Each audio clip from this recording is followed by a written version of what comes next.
This message is for that person who is feeling unworthy. Maybe you feel unworthy of being loved. Maybe you feel unworthy of loving somebody else. Maybe you feel unworthy of being forgiven. And maybe you feel unworthy to forgive somebody else. So I'm here to tell you that you've received the free gift of grace. It's the incredible gift from God that floods into our lives, even whenever we least deserve it. So God, He offers us salvation, everlasting life, not because we've done anything to earn it, but because of how big His love for us is. His unfailing love endures forever. Even whenever we've turned away, even whenever we've ignored His calls, even whenever we've decided to go our own way, go down our own paths, His grace remains. So the grace that is given to us is not just us being forgiven, right?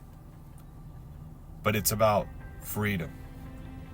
It's what breaks us free from the constraint of sin. It's the power of Jesus breaking those chains, tying you down to your sin. God's grace is what gives us the power each day to choose goodness instead of our flaws. It transforms us, teaching us the beauty of us being loved regardless of our failings, regardless of our shortcomings. You are still loved. And it's having this understanding that empowers us to extend that same love to others.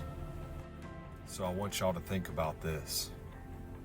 How can you be a reflection of God's grace today?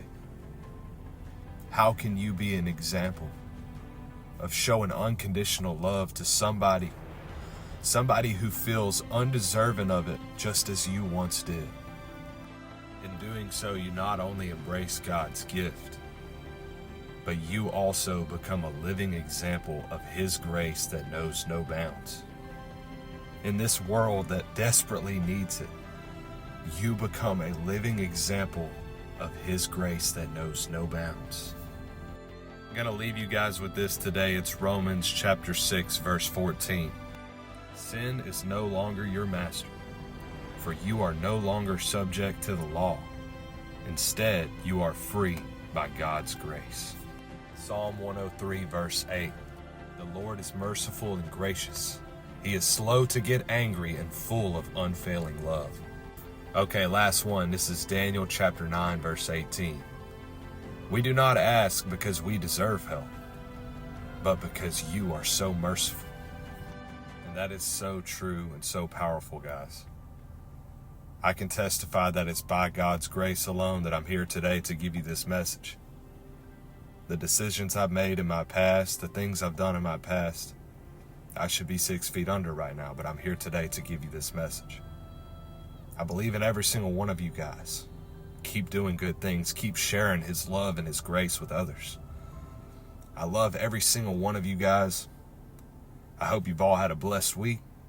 Don't y'all forget, only way is up.